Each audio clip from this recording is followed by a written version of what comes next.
Can I say that again? Yes. If I truly love God, it's going to be easy to love my neighbor, because how can I love God who have not seen and hate my neighbor who I see?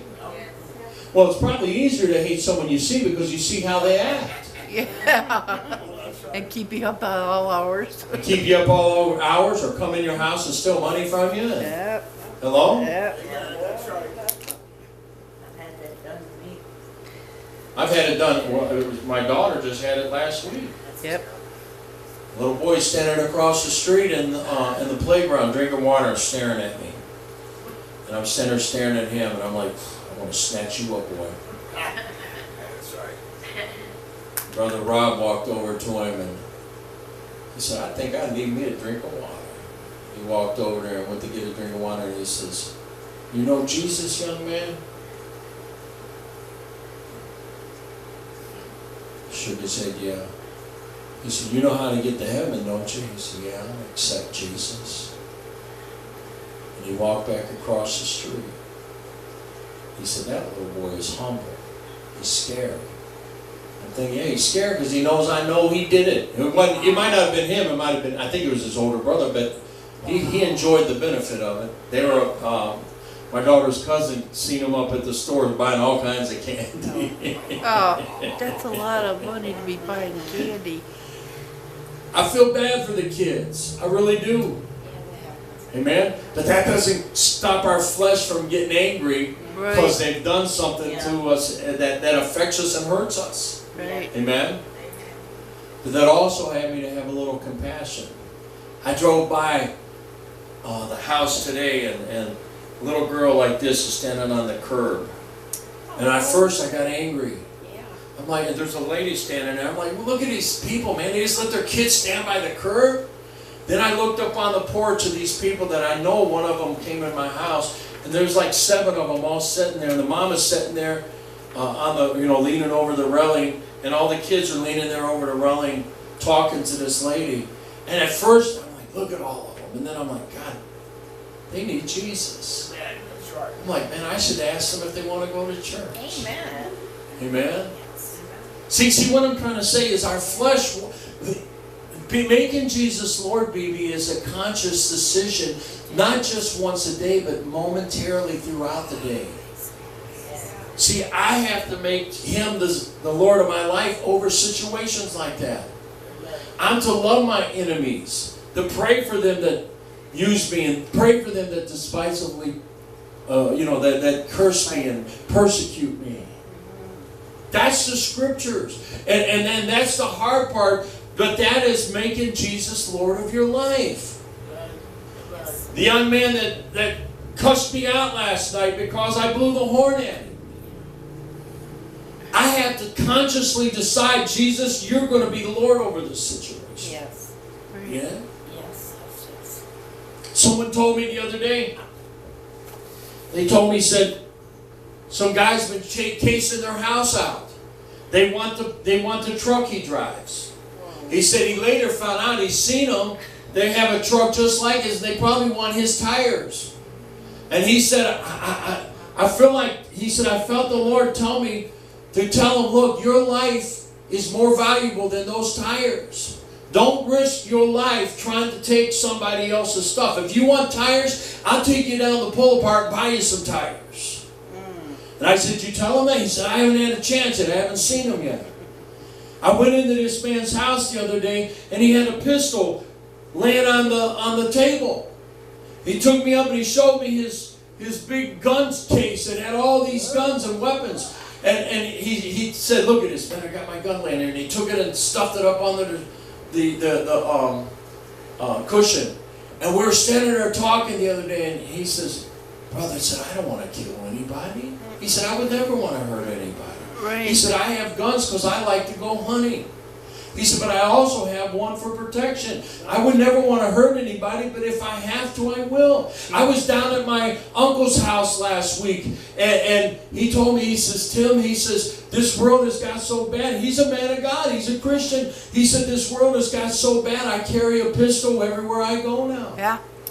Amen? Yeah. Now, I want to tell you something. Nobody that loves Jesus wants to hurt anybody. Amen. But there are people that feel the need to protect themselves. But I want Jesus to be the Lord over everything. Amen. Amen. I don't know. I don't have a gun. I don't carry a gun. But I'm not going to criticize someone that does. Amen. I'm not going to criticize somebody that does, especially if they deal with money, deal with situations where they can be robbed or shot or injured.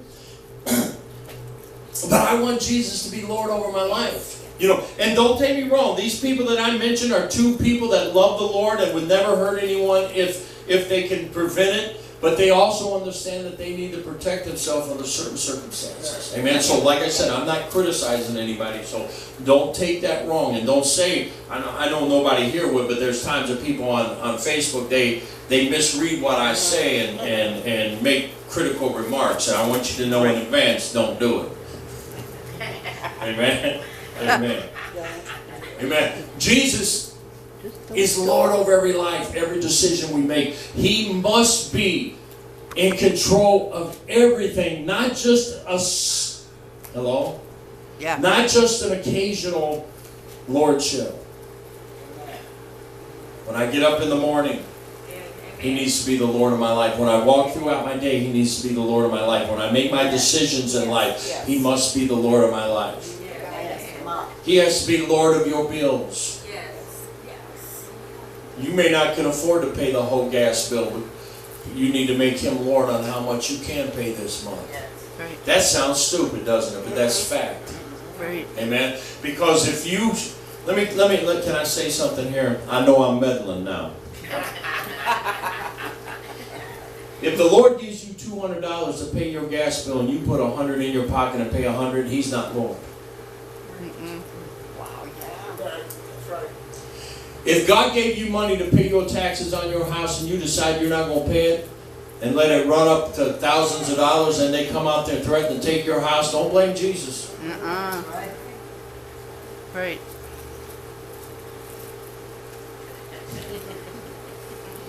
I hope I'm not stepping on any toes today. When I get a bill, I get serious. I do too. I do too. I have to. I was concerned about our gas bill. We turn it off every summer here at the church because we don't need it. We don't have anything but the furnace, the heat. And so I was concerned they didn't send me a final bill. Because what I'm going to have to do is I'm going to have to make copies of it and then send a little bit each month through these months that we don't have gas. And I was concerned that we didn't get a final bill, and I got it yesterday. Wish I didn't. No, that's right. It's $500 some dollars. I'm like, God, I can't afford that. I said, no.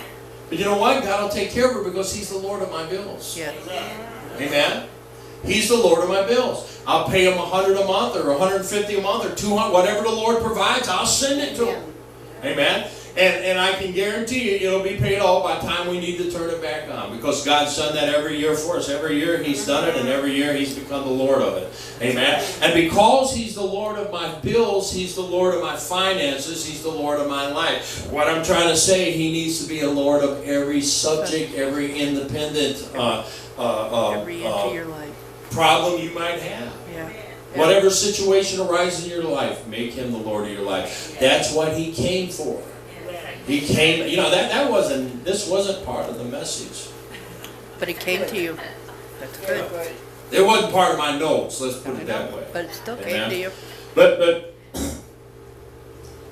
Jesus came to end the reign of sin and death.